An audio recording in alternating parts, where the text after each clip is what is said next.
Esse texto do Osho, Ego, o Falso Centro, já tem na internet, mas encontrei uma versão mais completa. A fonte é saindodamatrix.com.br. Então vou iniciar a leitura.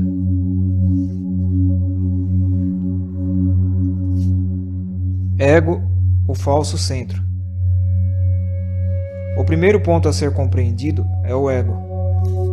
Uma criança nasce sem qualquer conhecimento, sem qualquer consciência de seu próprio eu. E quando uma criança nasce, a primeira coisa da qual ela se torna consciente não é ela mesma. A primeira coisa da qual ela se torna consciente é o outro. Isso é natural, porque os olhos se abrem para fora, as mãos tocam os outros, os ouvidos escutam os outros, a língua saboreia a comida e o nariz cheira o exterior. Todos esses sentidos abrem-se para fora. O nascimento é isso. Nascimento significa vir a este mundo, o mundo exterior. Assim, quando uma criança nasce, ela nasce neste mundo. Ela abre seus olhos, vê aos outros. O outro significa o tu. Ela primeiro se torna consciente da mãe. Então, pouco a pouco, ela se torna consciente de seu próprio corpo. Este também é o outro, também pertence ao mundo. Ela está com fome e passa a sentir o corpo. Quando sua necessidade é satisfeita, ela esquece o corpo. É desta maneira que a criança cresce. Primeiro ela se torna consciente do você, do tu, do outro. E então, pouco a pouco, contrastando com você, tu, ela se torna consciente de si mesma.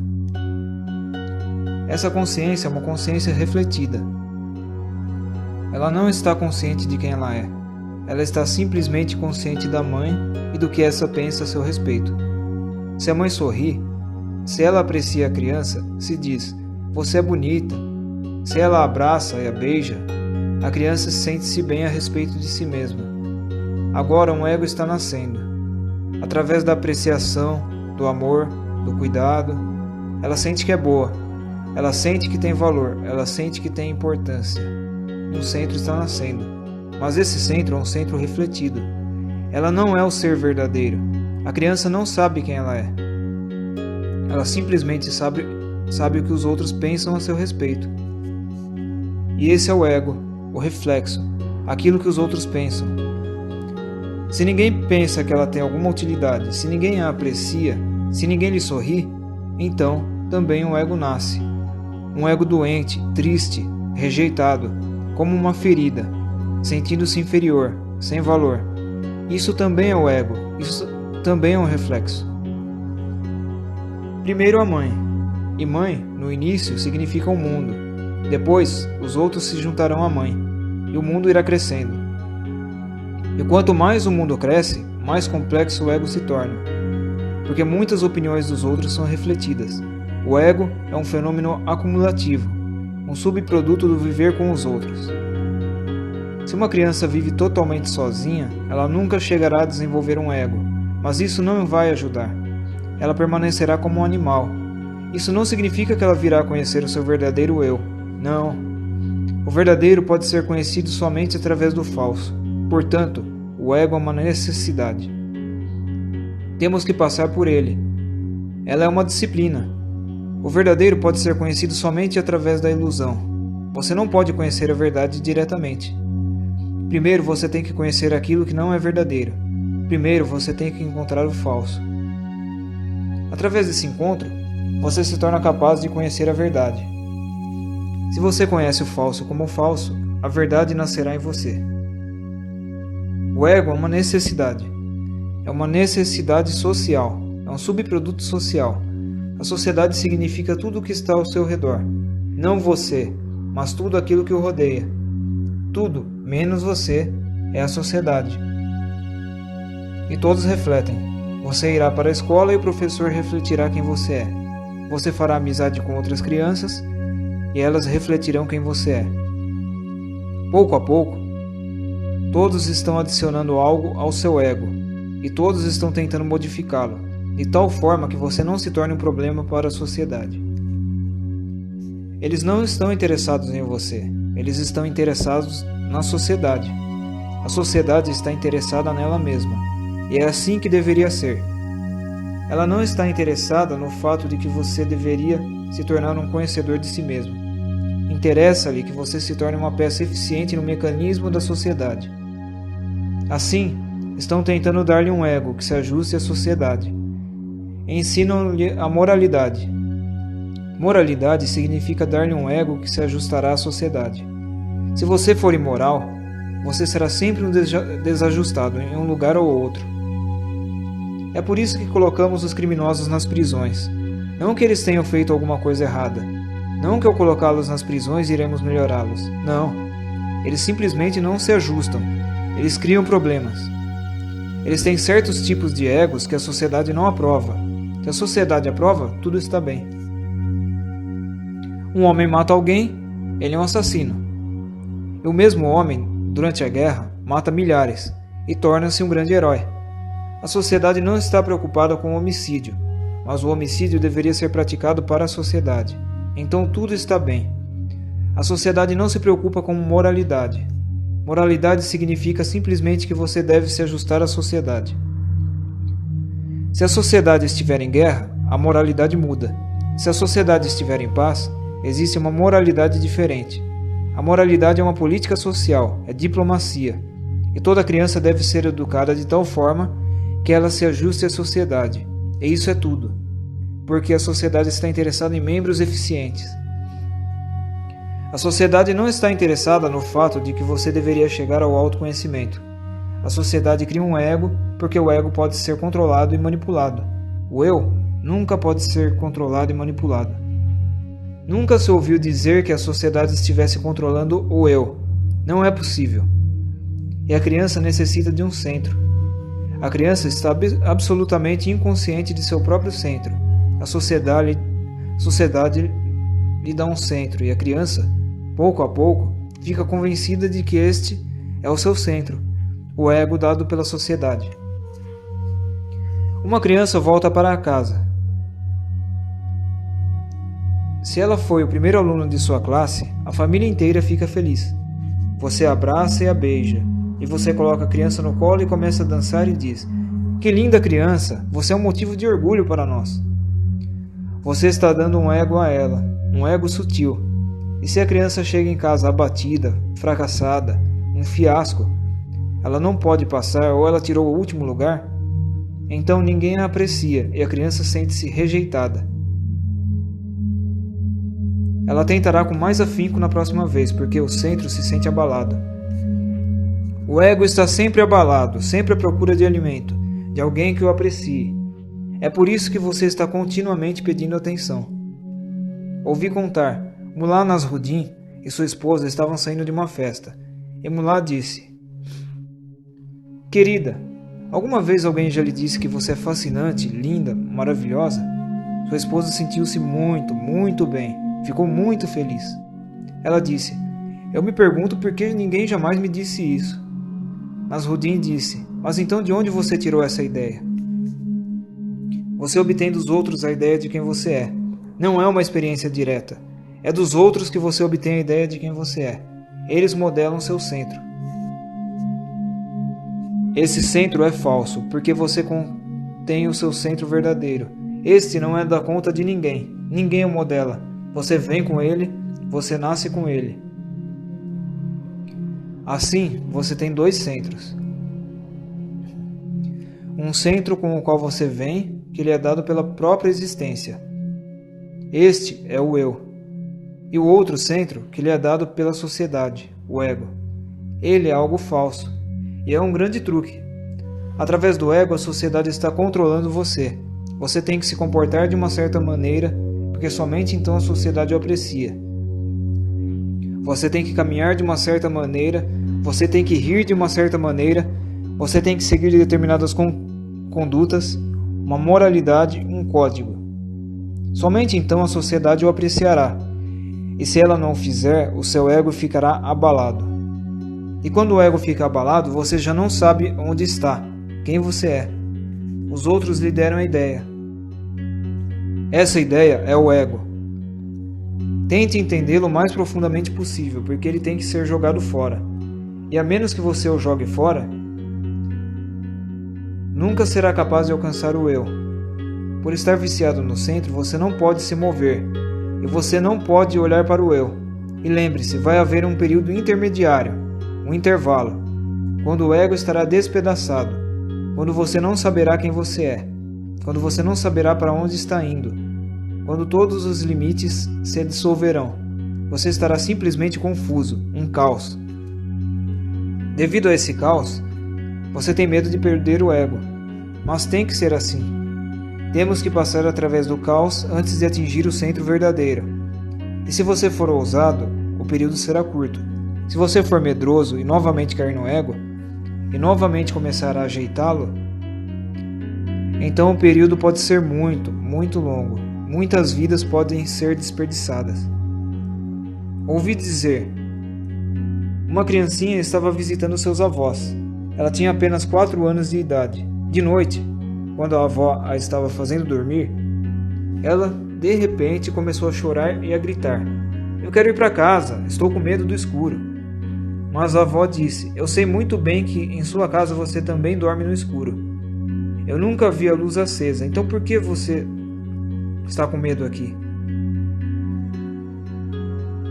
O menino disse: "Sim, é verdade, mas aquela é a minha escuridão. Essa escuridão é completamente desconhecida. Até mesmo com a escuridão você sente, esta é minha. Do lado de fora, uma escuridão desconhecida. Com o ego você sente, esta é a minha escuridão. Pode ser problemática, pode criar muitos tormentos, mas ainda assim é minha. Alguma coisa em que se segurar, alguma coisa em que se agarrar, alguma coisa sob os pés. Você não está em um vácuo, não está em um vazio. Você pode ser infeliz, mas pelo menos você é. Até mesmo o ser infeliz lhe dá a sensação de eu sou. Afastando-se disso, o medo toma conta.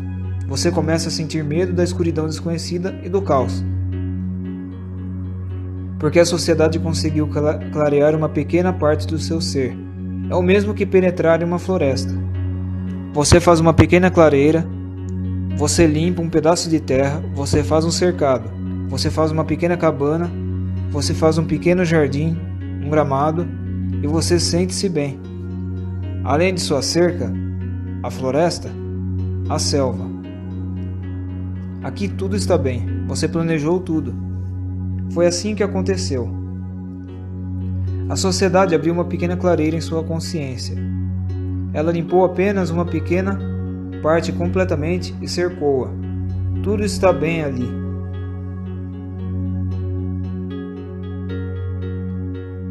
Todas as suas universidades estão fazendo isso. Toda a cultura e todo o condicionamento visam apenas limpar uma parte para que você possa se sentir em casa ali. Então você passa a sentir medo. Além da cerca existe perigo. Além da cerca você é, tal como dentro da cerca você é. E sua mente consciente é apenas uma parte, 1/10 de todo o seu ser. 9/10 estão aguardando no escuro, e dentro desses 9/10, em algum lugar, o seu centro verdadeiro está oculto. Precisamos ser ousados, corajosos, precisamos dar um passo para o desconhecido. Por um certo tempo, todos os limites ficarão perdidos. Por um certo tempo, você vai sentir-se atordoado. Por um certo tempo, você vai sentir-se muito amedrontado e abalado, como se tivesse havido um terremoto. Mas se você for corajoso e não voltar para trás, se você não voltar a cair no ego, mas for sempre em frente, existe um centro oculto dentro de você, um centro que você tem carregado por muitas vidas. Esta é a sua alma, o eu. Uma vez que você se aproxime dele, tudo muda, tudo volta a se assentar novamente. Mas agora esse assentamento não é feito pela sociedade. Agora tudo se torna um cosmos, e não um caos. Nasce uma nova ordem. Mas esta não é a ordem da sociedade, é a própria ordem da existência. É o que Buda chama de Dharma, Lao Tse chama de Tao, Heráclito chama de Logos. Não é feita pelo homem, é a própria ordem da existência. Então, de repente, tudo volta a ficar belo. E pela primeira vez, realmente belo. Porque as coisas feitas pelo homem não podem ser belas. No máximo você pode esconder a feiura delas, isso é tudo. Você pode enfeitá-las, mas elas nunca podem ser belas. A diferença é a mesma que existe entre uma flor verdadeira e uma flor de plástico ou de papel. O ego é uma flor de plástico, morta. Não é uma flor, apenas parece com uma flor. Até mesmo linguisticamente, chamá-la de flor está errado, porque uma flor é algo que floresce. E essa coisa de plástico é apenas uma coisa e não um florescer. Ela está morta, não há vida nela. Você tem um centro que floresce dentro de você. Por isso os hindus o chamam de lótus, é um florescer. Chamam-no de o lótus das 1000 pétalas. 1000 significa infinitas pétalas. O centro floresce continuamente, nunca para, nunca morre. Mas você está satisfeito com um ego de plástico. Existem algumas razões para que você esteja satisfeito.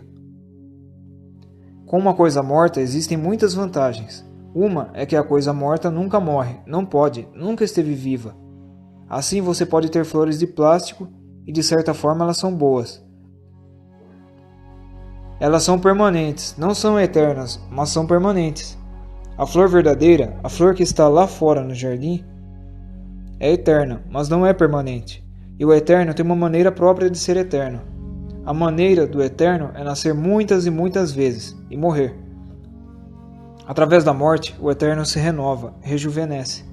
Para nós, parece que a flor morreu. Ela nunca morre, ela simplesmente troca de corpo. Assim está sempre fresca.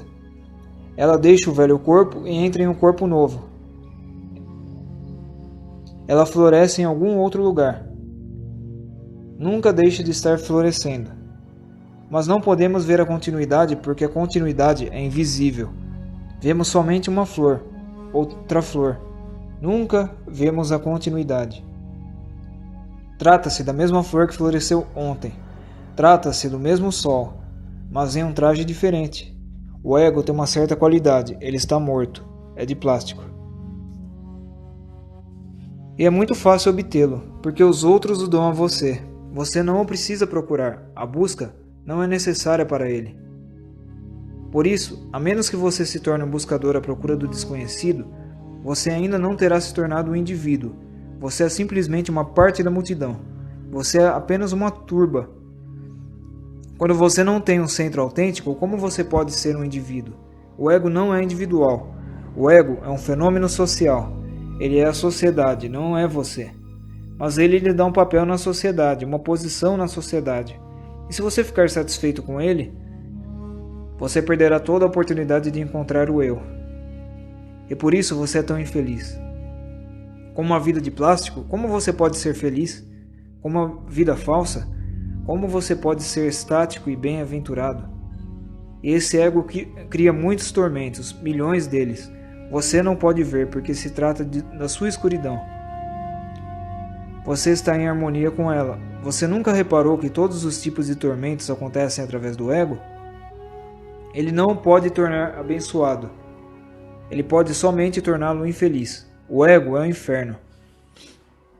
Sempre que você estiver sofrendo, tente simplesmente observar e analisar, e você descobrirá que, em algum lugar, o ego é a causa do sofrimento, e o ego continua encontrando motivos para sofrer. Uma vez, eu estava hospedado na casa de Mullah Nasruddin. A esposa estava dizendo coisas muito desagradáveis a respeito de Mullah Nasruddin. Com muita raiva, aspereza, agressividade, muito violenta, a ponto de explodir. E Mullah Nasruddin estava apenas sentado em silêncio, ouvindo. Então, de repente, ela se voltou para ele e disse: "Então, mais uma vez você está discutindo comigo?" Mullah disse: "Mas eu não disse uma única palavra." A esposa replicou: "Sei disso, mas você está ouvindo muito agressivamente. Você é um egoísta, como todos são.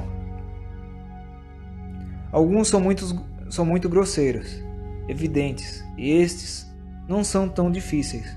Outros são muito sutis, profundos, e estes são os verdadeiros problemas. O ego entra em conflito com outros continuamente, porque cada ego está extremamente inseguro de si mesmo.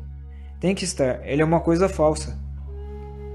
Quando você nada tem nas mãos, mas acredita ter algo, então haverá um problema.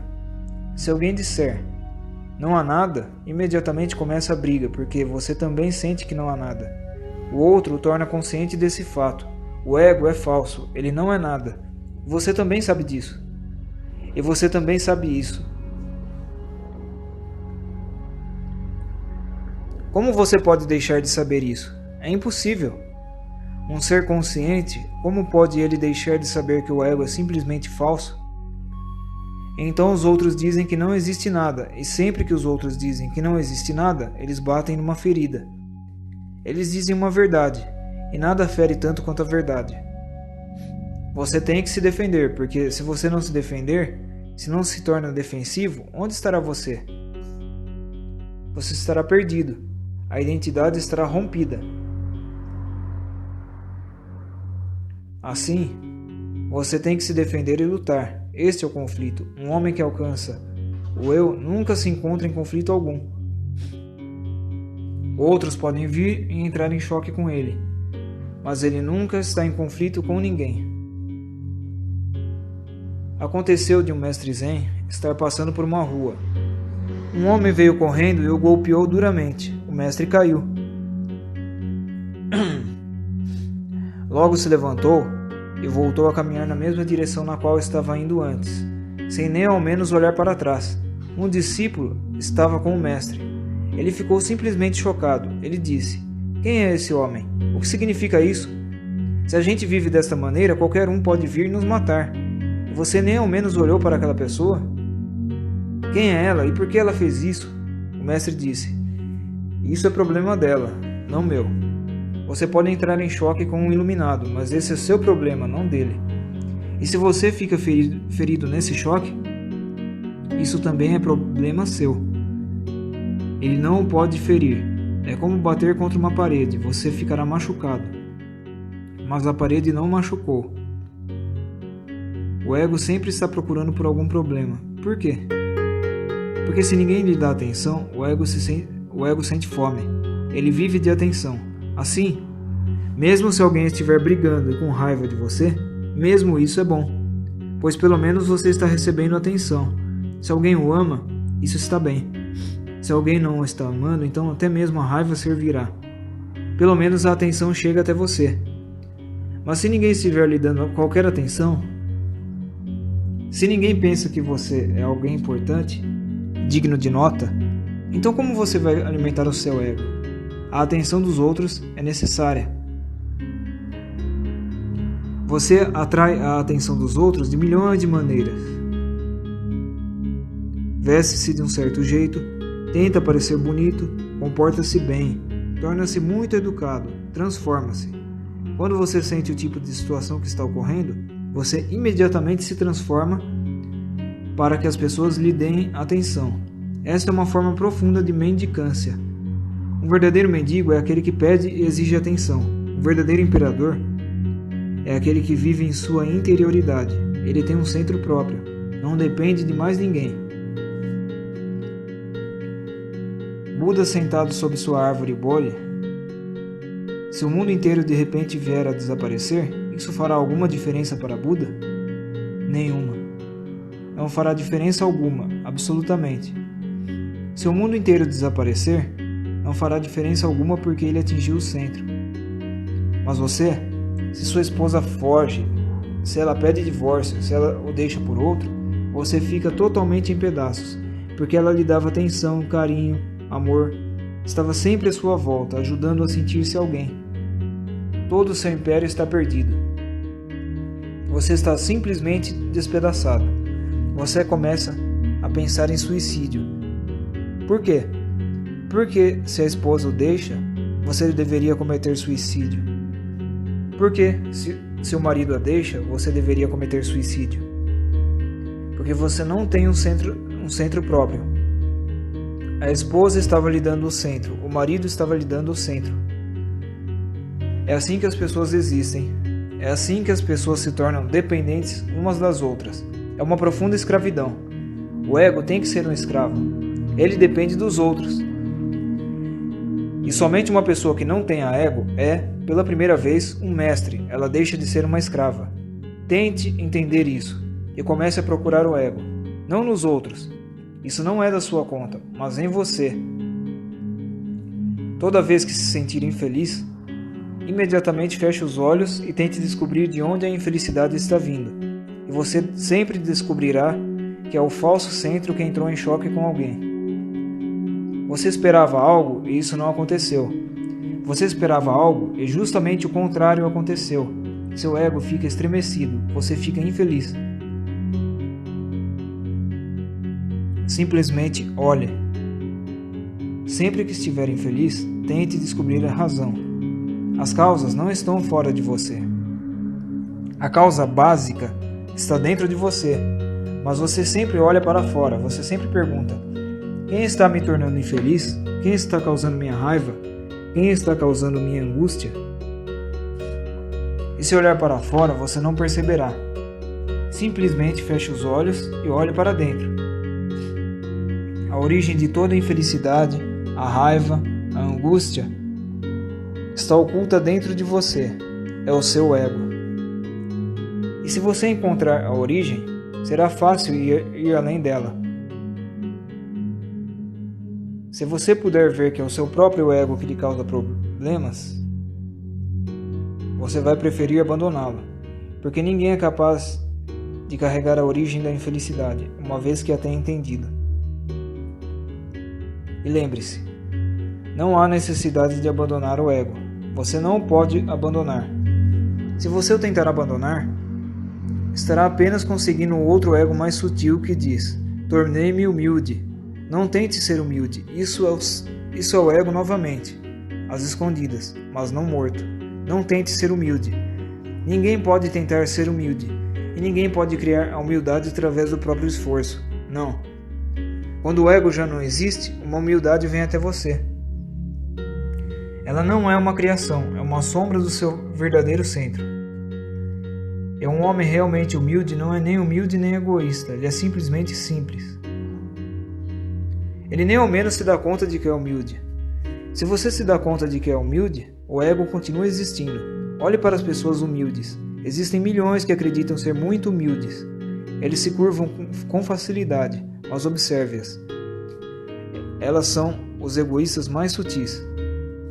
Agora, a humildade é a sua fonte de alimento. Elas dizem: eu sou humilde, e olham para você esperando que você as valorize. Gostariam que você dissesse: você é realmente humilde. Na verdade, você é o homem mais humilde do mundo. Ninguém é tão humilde quanto você. E então observe o sorriso que surge em seus rostos. O que é o ego? O ego é uma hierarquia que diz: ninguém se compara a mim. Ele pode se alimentar da humildade. Ninguém se compara a mim, sou o homem mais humilde.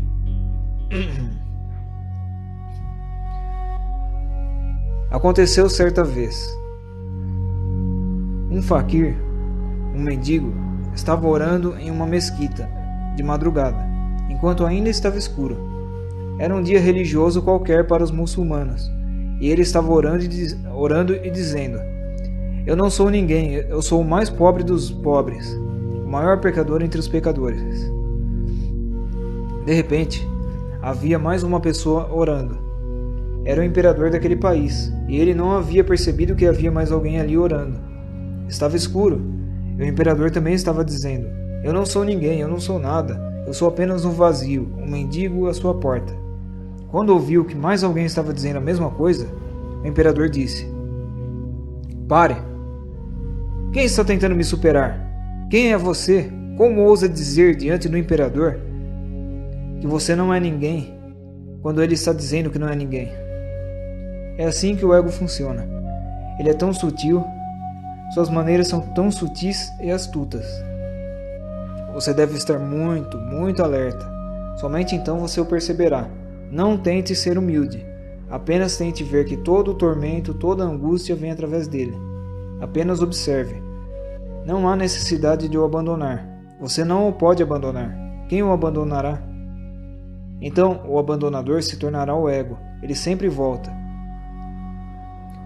Faça o que fizer, fique de fora, olhe e observe. Qualquer coisa que você faça, modéstia, humildade, simplicidade, nada vai ajudar. Somente uma coisa é possível, e esta é simplesmente observar e ver que o ego é a origem de toda a infelicidade. Não diga isso, não repita isso, observe. Porque se eu disser que ele é a origem de toda a infelicidade e você repetir isso, então será inútil.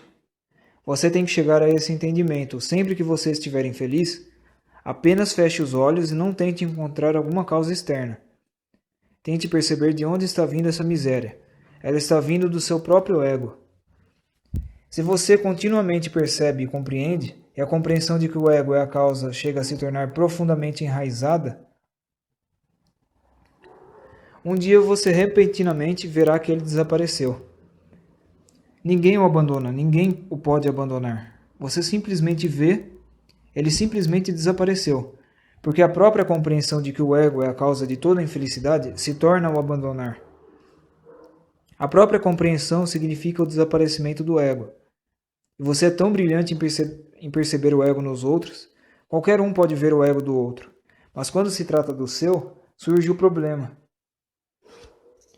Porque você não conhece o território. Você nunca viajou por ele. Todo o caminho em direção ao divino, ao supremo, tem que passar através desse território do ego. O falso tem que ser entendido como falso. A origem da miséria tem que ser entendida como a origem da miséria. Então ela simplesmente desaparece.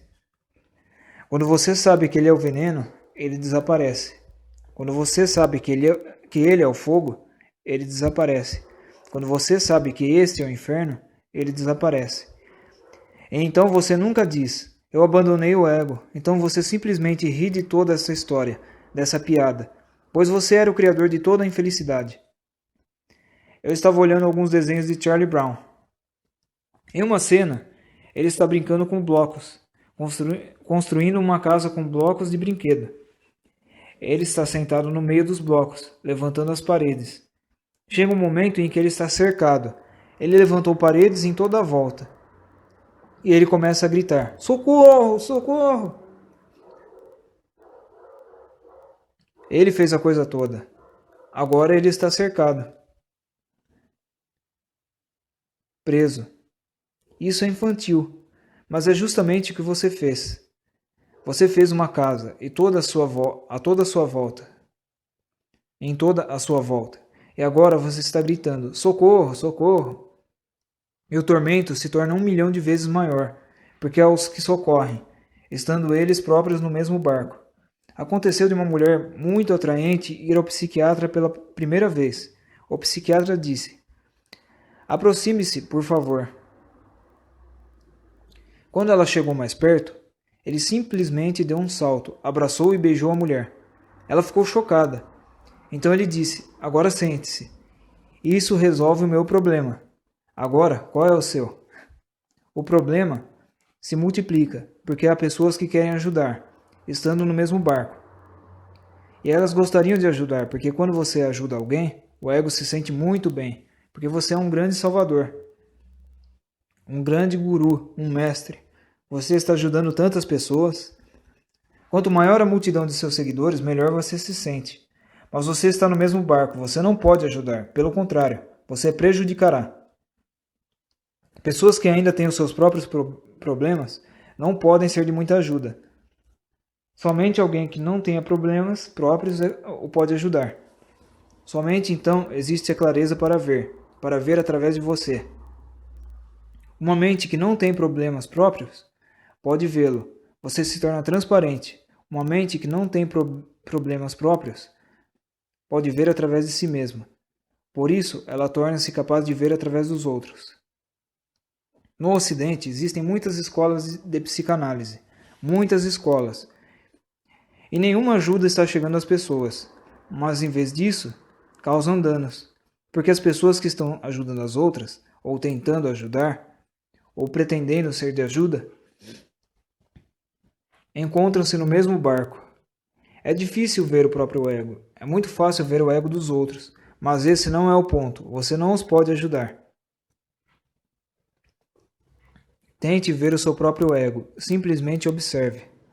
Não tenha pressa de o abandonar, simplesmente observe. Quanto mais você observa, mais capaz você se torna. De repente, um dia, você simplesmente percebe que ele desapareceu. E quando ele desaparece por si mesmo, somente então ele realmente desaparece. Não existe outra maneira. Você não o pode abandonar prematuramente. Ele cai exatamente como uma folha seca. A árvore não está fazendo nada. Apenas uma brisa, uma situação, e a folha seca simplesmente cai. A árvore nem mesmo percebe que a folha seca caiu. Ela não faz qualquer barulho, ela não faz qualquer anúncio, nada.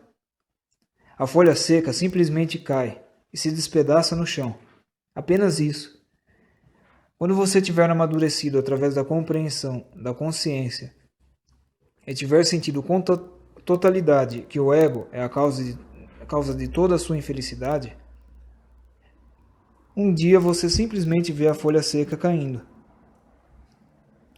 Ela pousa no chão e morre por si mesma. Você não fez nada. Portanto, você não pode afirmar que você a deixou cair. Você vê que ela simplesmente desapareceu. E então, o verdadeiro centro surge. E este centro verdadeiro é a alma, o eu, o Deus, a verdade, ou como o quiser chamar. Ele é inominável. Assim, todos os nomes são bons. Você pode lhe dar qualquer nome, aquele que preferir. Extraído do livro Além das Fronteiras da Mente.